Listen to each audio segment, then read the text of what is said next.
मित्रांनो, थोडं तुझं थोडं माझं या मालिकेच्या आजच्या भागामध्ये आता मानसी ही कपड्यांच्या दुकानात येते. तेथे आता समोर तेजस असतो. तेजस बरोबर मानसीला पाहतो आणि लगेच तिच्याकडे पाठ करून उभा राहतो आणि दुसरीकडून आपला रस्ता शोधत असतो. त्याचवेळी आता मानसी त्याला पाहते आणि म्हणते, ओ राष्ट्रहित, इकडे या बरं. मग आता तेजसला थांबणं भाग पडतं. तेव्हा तो म्हणतो, काय मिस लकी चार्म, कुठे आहात तुम्ही, इकडे कुठे? त्यावेळी मी काही नाही, इथे शॉपिंग करायला आले आहे. तो म्हणतो, नाही, मला वाटलं तुम्ही मला फॉलो करतायत की काय. दरवेळी मी जिथे जाईन तिथे तुम्ही असता म्हणून विचारतो. त्यावेळी ती म्हणते, तसं नाही हो, मी इथे शॉपिंग करायला आली आहे. तेव्हा तो ठीक आहे असं म्हणतो. ती तेजसच्या वहिनीकडे जाते आणि म्हणते, मला एक छानसा ड्रेस दाखवा. मग आता स्पेशल ऑकेजन आहे का? असे म्हणते, हो जरा स्पेशलच आहे. ती तेजस आता आरशाच्या समोर उभा राहतो. त्याला आता तेथून मानसी दिसत असते. तर दुसरीकडे आता रणजित एकदाच रजनीला म्हणत असतो की आई तू ऐकून घे अगं जरा, प्लीज तू काहीतरी कर अगं. ती माणसं आज येणार आहेत, ते पाहुणे येणार आहेत, येऊ देत ना त्यांना, एकदा बघून जाऊ देत ना, त्यांचं काय म्हणणं आहे ऐकून तरी घे. तरीही रजनी आता नाहीच म्हणत असते की त्यांच्या खानदानाचा पत्ता नाही, काही नाही असं म्हणून ती नोकरांवर चिडचिड करत असते. अरे तुम्हाला कळत नाही का, कासव कोणत्या दिशेला ठेवायचं, उत्तरेला ठेवायचं. प्रत्येक गोष्टीची अशी काहीतरी दिशा असते, त्याला महत्त्व असतं, तुम्हाला समजत कसं नाही, असं म्हणून ती तनतन करत असते. ती चिडलेली असते. त्यावेळी रणजित मात्र म्हणत असतो की आई प्लीज तू ऐकून घे अगं, मला ती मुलगी आवडते खूप. तेव्हा मुलगी आवडून नाही फायदा. अरे लग्न हे फक्त मुलामुलीचं होत नसतं, दोन कुटुंबांचं होत असतं, दोन माणसं जोडली गेलेली असतात. तुला कळतं का काही? त्यावेळी आता रजनी ऐकायलाच तयार नसते, म्हणून रणजित हा तेथून निघून जातो.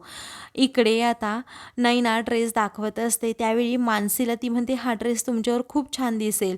तेव्हा मानसी आता आरशात पाहते, तर आता तेजस तिच्याकडे पाहत राहतो. मानसीला समजतं तेजस हा माझ्याकडे पाहतोय. तेव्हा तेजस आता नकारार्थी मान हलवतो आणि हाताने इशारा करून देखील सांगतो की हा ड्रेस नाही खुलून दिसत. वेळी मानसी लगेच दुसरा ड्रेस चॉईस करते आणि आरशामध्ये पाहते. त्यावेळी तेजस म्हणतो, नाही हा सुद्धा नाही. मग आता नैनाबरोबर पाहते की या दोघांचं काहीतरी चालू आहे, एकमेकांना इशारे करतायत. मानसी आता तो दुसरा ड्रेससुद्धा ठेवून देते. मग एक दोन ड्रेस ट्राय करून पाहते, तर एक पर्पल रंगाचा ड्रेस हा मानसीला खूप आवडतो. तेव्हा ती तो टॉप घेते आणि ओढणी त्याच्यावर टाकून पाहते. त्यावेळी तेजस आता भरपूर ओढण्या रिजेक्ट करतो. त्यातील एक पिंकिश रंगाची ओढणी तो सिलेक्ट करतो आणि म्हणतो, यावर अगदी परफेक्ट जाते ही ओढणी. तेव्हा मानसी आता तो ड्रेस ट्राय करते आणि तेजस समोरून जाते. त्यावेळी तेजस अगदी तिच्या प्रेमातच पडतो, कारण त्याला तो ड्रेस खूप आवडलेला असतो, कारण त्यामध्ये मानसी खूप खोलून दिसत असते. त्यावेळी आता नैना त्या दोघांकडे पाहतच राहते. मग मानसी गेल्यानंतर तो नैनाकडे येतो आणि म्हणतो की काय चाललंय वहिनी तुझं, तू तिच्याकडे का पाहतीये? मग आता ती म्हणते, छान आहे हा, थोडं तुझं थोडं माझं. भाऊजी, तुमच्या आवडीची ओढणी त्याचबरोबर तिच्या आवडीचा तो ड्रेस, छान कॉम्बिनेशन जुळलंय, मस्त आहे हा, मैत्रीण आहे वाटतं खास.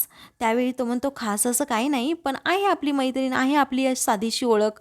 मग आता नैना म्हणते, तसं नाही, अशी साधीशी ओळख नाही आहे तुमची. अहो तुमची ही खास मैत्री दिसतीये मला, पण नंबर लावायला काही हरकत नाही, छान आहे कॉम्बिनेशन तुमचंसुद्धा. मग आता तेजस म्हणतो, हो आपलं त्यांचं कुठे जमेल का, कारण वर्गामध्ये पहिला आल्यानंतर प्रभू श्रीखंडाची गोळी ठेवतात, ते खातात आणि तिचे वडील आहेत ना 30 लाखाची गाडी घेऊन देतात तिला. तर म्हणून आता तो लगेच तेथून जातो. दुसरीकडे रणजित आता आपली बॅग भरून घेऊन येतो आणि म्हणतो, आई मी निघालोय कायमचा घर सोडून. अगं जर तुला माझं मानसीबरोबर लग्नच लावून द्यायचं नसेल तर त्याचा काय फायदा आहे. मला नको ही प्रतिष्ठा, नको हा पैसा, नको तुझी संपत्ती, काहीच नको. त्यावेळी आता रजनी म्हणते की अरे खानदानाचा पत्ता नाही, अशा मुलीशी मी लग्न लावून देऊ का तुझं? तुला काही समजतं की नाही? लोकांनी जर काही विचारलं तर मग मी काय सांगायचं की माझ्या सुनेचा बाप हा विटेच्या कारखान्यामध्ये काम करत होता. त्यावेळी आता नाही करत ना, आता त्यांचा स्वतःचा वीट कारखाना आहे ना, असं रणजित म्हणतो. तरीही रजनी ऐकायला तयारच नसते. तेव्हा तो म्हणतो, निघतो मी बरं. पंडितजी लगेच रजनीकडे पाहू लागतात. मग आता रजनी म्हणते, जा, तुला जायचं असेल ना तू नक्कीच जा. तेव्हा तो म्हणतो, जातो. तेव्हा जातो नाही म्हणावं, तू पुन्हा येणार आहे का, येतो असं म्हणावं, असं आता रजनी त्याला म्हणते आणि जायला सांगते. तेव्हा तो सारखा सारखा मागे वळून पाहतो आणि म्हणतो, जर ती लोक आली त्यांचा अपमान केला तर माझ्या एवढं कोणी वाईट नाही, असं म्हणून तो आता दार उघडणार असतो. तेवढ्यातच आता संपतराव समोरून येतात आणि दार उघडतात.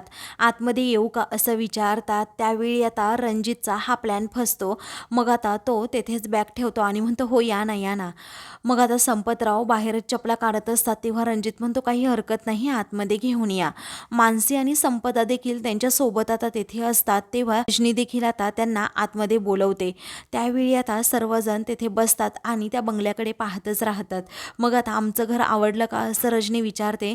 तेव्हा छान आहे, सुंदर आहे असं आता संपतराव म्हणतात आणि लगेच संपदाला म्हणतात, अगं त्यांना दे ना ते. त्यावेळी आता रणजितसाठी ज्या काही वस्तू आणलेल्या असतात संपदा त्या रजनी समोर ठेवते. तेव्हा आता तुम्हाला ही सोयरीक जुळवायचीच आहे असं म्हणताय का असं रजनी विचारते. संपतराव म्हणतात, हे पहा, मुलामुलीची पसंती आहे तर आमचीही काही हरकत नाही आहे तशी, कारण आता अण्णासाहेबांनी अख्ख्या पंचायतीसमोर सांगितलं आहे की आम्हाला तुमच्याबरोबर सोयरीक जुळवण्यात कोणताही इंटरेस्ट नाही आहे. म्हणून म्हटलं की मग आता या दोघांची एकमेकांबरोबर पसंती आहे, यांचं लग्न लावूनच टाकूयात.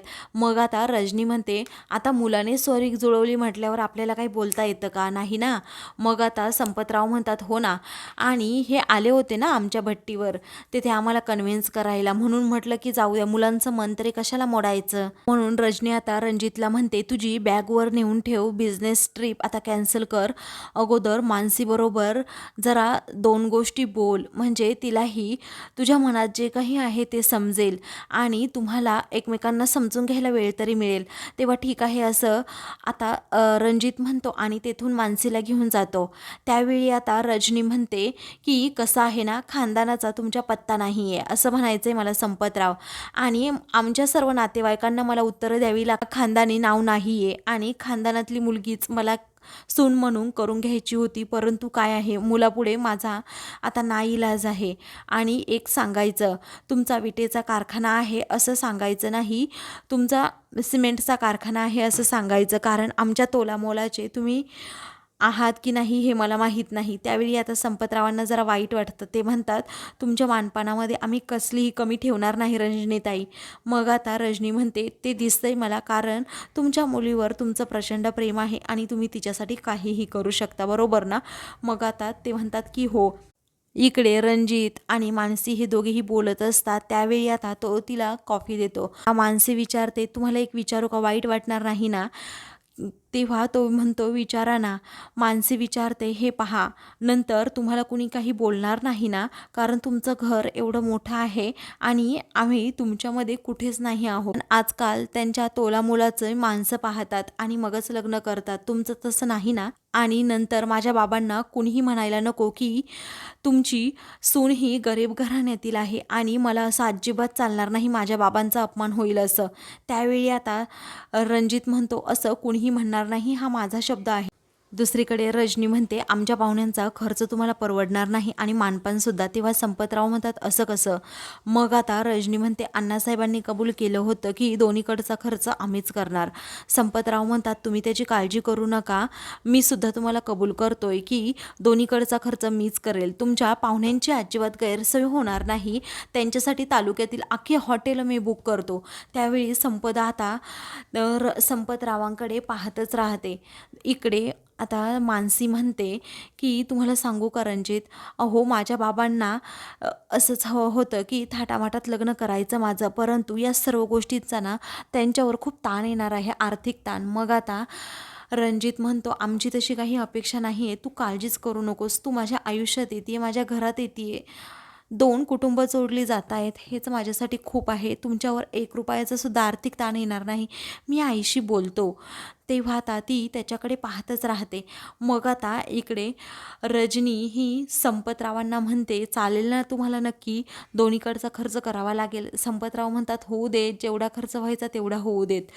तेव्हा संपदाला अजूनच टेन्शन येतं. मित्रांनो, पुढील भागामध्ये आता गायत्री ही मानसी ज्या हॉटेलमध्ये इंटर्नशिप करत असते त्या हॉटेलमध्ये येते. त्याच वेळी आता तुमच्या इथे हे लाडू कोण बनवतं असं गायत्री विचारते. तेव्हा आमची टॉपर असं आता ते काका म्हणतात. मग आता गायत्री मॅम तुम्ही इथे असं म्हणून मानसी पुढे येते. तेव्हा 5,000चा चेक हा गायत्री फाडून टाकते, मानसीच्या अंगावर उधळून देते. त्यावेळी आता तेजस म्हणतो, बापरे, गायत्री वाहिनींना ही लकी चार्म कशी ओळखते ना कळतच नाही. अशाच मालिकेंचे पुढील भाग पाहण्यासाठी चॅनलला सबस्क्राईब करा.